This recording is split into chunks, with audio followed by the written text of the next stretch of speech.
And thanks to you at home for joining us this hour. Do you sleep too much or too well? Are you too relaxed? Do you have low blood pressure, a lack of anxiety, not a care in the world? If so, there's a cure for that.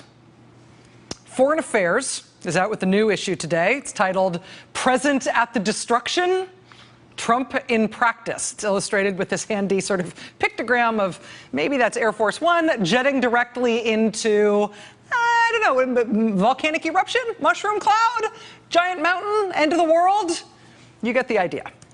And that picture and that title set the tone for the content of this new issue of Foreign Affairs. There's a detailed look at the initial behavior of this new president on foreign affairs, and how, if that behavior continues, that could lead directly to 3 brand new separate wars with 3 different countries. There's also a long piece about why the experts believe you probably don't have to worry about an immediate descent into full-on fascism anytime soon, but yeah, we are maybe sliding into what the experts might call a competitive authoritarianism. The editor of Foreign Affairs is Gideon Rose. He opens this hair-raising collection today with this question. It's actually more of a game than a question. The game is stupid or nefarious. Quote, "Every administration spins, fights with the press and the bureaucracy, pushes its own agenda, and tries to evade intrusive oversight. But ordinary White Houses do not repeatedly lie, or declare war on mainstream media institutions, or pursue radical goals while disdaining professional input, nor do they refuse to accept independent scrutiny. How seriously you take these behaviors depends on how you assess the motivations behind them, generating a game that some have taken to calling stupid or nefarious. Do slow appointments to the new administration signal poor management, or a deliberate attempt to deconstruct the administrative state? Is dismissing experienced senior officials en masse just a clumsy way of handling a presidential transition? Or is that a purge of potential obstacles and whistleblowers? Are all the lies mere venting, or are they a deliberate plot to distract critics and undermine reasoned discourse?" That's your choice. Stupid or nefarious? Stupid or nefarious? I would like to take door number 3, please, if those are my options. Tonight, we've got our eyes on a few developing stories. First, there is the congressional election that just happened today in a Republican district in the great state of Georgia. The Republican incumbent there was Tom Price. He left Congress to become health secretary in the new administration. This is the special election to replace him. And every special election is unique. They're all, by definition, local affairs. You should never extrapolate too much from any one special election. But Democrats have felt like, even though this has been a Republican-held seat since the 1970s, Democrats feel like this maybe could be within reach for them. And so Democrats have been trying very hard to flip this district, to flip this Georgia district as basically a pushback against Trump and against the Republicans in Congress. So we have been watching that special election. We have been watching these returns come in. You see the percentage of returns in is up in the upper right-hand corner there, right? Slow to come in yet. We've been watching these numbers tonight, though, as they start to trickle in with interest. We'll have more on this over the course of the night, particularly as we get in some more data. Even though this is a race for just one congressional seat, everybody interested in U.S. politics has been watching this special election today, to the point where I think it may have driven the White House to distraction. You probably heard today that the British Prime Minister has called a snap election for June. British elections are scheduled to happen every 5 years, but the government can make a decision to call one sooner. Prime Minister Theresa May has decided to do that. This is a moment in British politics where the other parties seem particularly out of it and disorganized and unpopular. So Theresa May is seizing the moment, calling a snap election right away in a matter of weeks. Well, Prime Minister Theresa May apparently called the White House today to talk about that decision, to talk about the fact that Britain is about to have a national election. After that phone call, did you see this today? The White House issued what's called a readout about that call. That's what they call it when you get a description from our government about what happened in a leader-to-leader phone call. So the White House released this readout of the call of Theresa May today, and they screwed it up. mean, you'd think they would be particularly sensitive about not screwing stuff up related to her. They put out that announcement when Theresa May was first visiting the White House that misspelled her name 3 times. You think they would be sensitive about not screwing stuff up when it comes to her, but no, they're apparently still screwing stuff up. This is from the readout today. Quote, President Donald J. Trump received a telephone call from Prime Minister Theresa May of the United Kingdom regarding her plans to call a special election in June. It's not a special election. It's just an election. It's a snap election, if you want to add an adjective to it, but the special election, that's what's happening today in Georgia today. That's not what's happening in the UK. It's not a different thing. They're not having a special election in Britain. We're having a special election here. It's not like the readout was like a big complicated thing, too. It was 2 sentences. One of them was wrong. The White House apparently also screwed up its readout of a call between Trump and the president of Turkey yesterday. Turkey is a republic. It is a parliamentary democracy, but President Erdogan in Turkey is doing his best to end all that and turn that country into a dictatorship. The referendum that they held in Turkey this weekend was conducted under a state of emergency after Erdogan locked up tens of thousands of people who he has labeled his political opponents. The referendum will concentrate power in Erdogan's hands. It gets rid of that country's prime minister. It gets rid of Turkey's parliamentary democracy. It consolidates all power, basically, in him. And this referendum, it was an incredibly close result. International observers say the election was not free and fair. The opposition is rejecting the results of the referendum. The opposition says they are not conceding that this is how the vote went down. Erdogan, of course, is triumphantly claiming victory. He immediately declared another state of emergency. He's claiming the vote is a ratification of his efforts to basically become just an outright dictator in Turkey. In the middle of that scary process in that big, important country, we got this readout from the White House yesterday saying that President Trump had called President Erdogan to congratulate him on his recent referendum victory. And the rest of the world was like, dude, what? Really? To what? Because no other Western leader in any other country in the world called the Turkish president to congratulate him on his dictatorship referendum. I mean, there's a real question as to whether that referendum result should be seen as final or legitimate. And so, stupid or nefarious? Is the new stance of the United States government to be congratulatory and welcoming to the world's newest dictatorship in a formerly democratic country? Or was that just a screw up? Oops. That readout was yesterday. Since then, we've had a whole day of contradiction between the president's reported congratulatory phone call and the rest of the government, including the State Department, not quite knowing what to say about what just happened in Turkey. Tonight, it finally culminated on Air Force One when a White House spokeswoman, Sarah Huckabee Sanders, tried to tell reporters that when President Trump called to offer his congratulations on the results of that referendum, he did not mean to convey that the results of that referendum were a good thing, or even that they were results. It was just the other meaning of the word congratulations.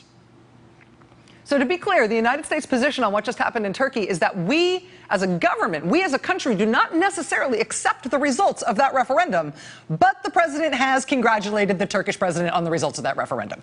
Okay? Good. This is a fraught time in the world in a lot of ways, right? A lot of the very basic stuff about our fragile international order is changing or straining or just flat out falling apart. Right? Before our election in November, Europe lost a cornerstone. Britain voted to leave the EU. Right? That was last summer before our presidential election. Now Britain's going to be facing a new national election in very short order. France, another cornerstone of Europe. They've got their elections this weekend. 2 of the top 4 candidates in the French presidential election want to pull France not only out of the EU, but out of NATO as well. Oh, Turkey is in NATO. Turkey's the biggest military in NATO other than us. If Turkey becomes a full-blown dictatorship, do they get to stay in NATO? I mean, NATO's a military alliance, right? It's a pact whereby we agree to mutually defend our NATO allies as we would expect them to defend us.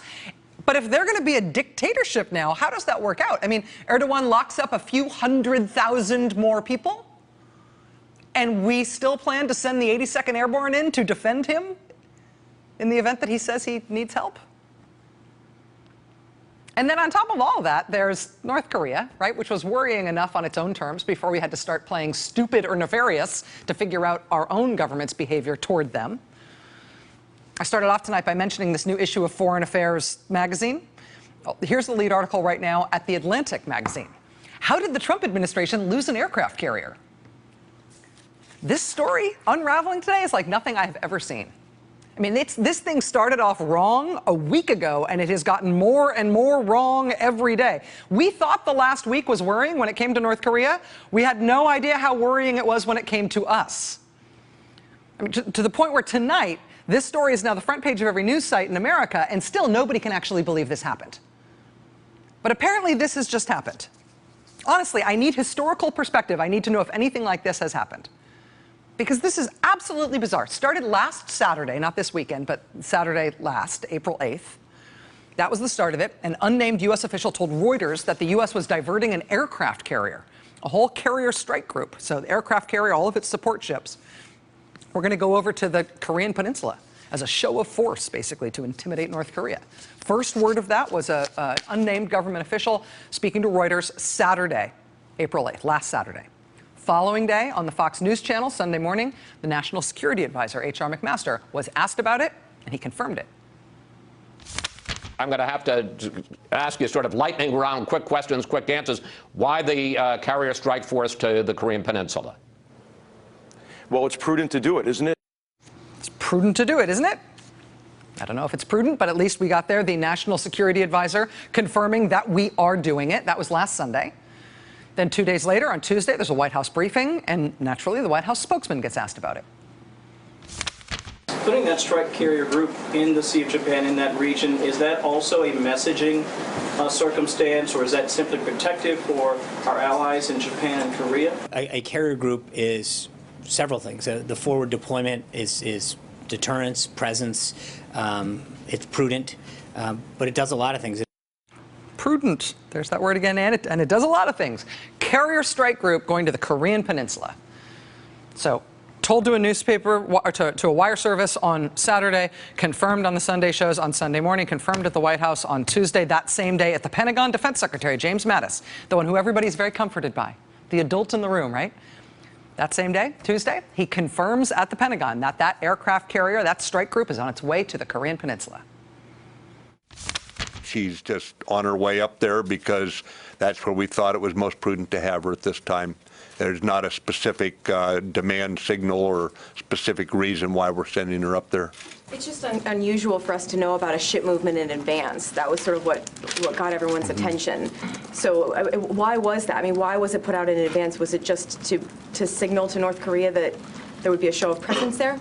I believe it's because she was originally headed in one direction for an exercise, and we canceled our role in that exercise, and that's what became public. So we had to explain why she wasn't in that exercise.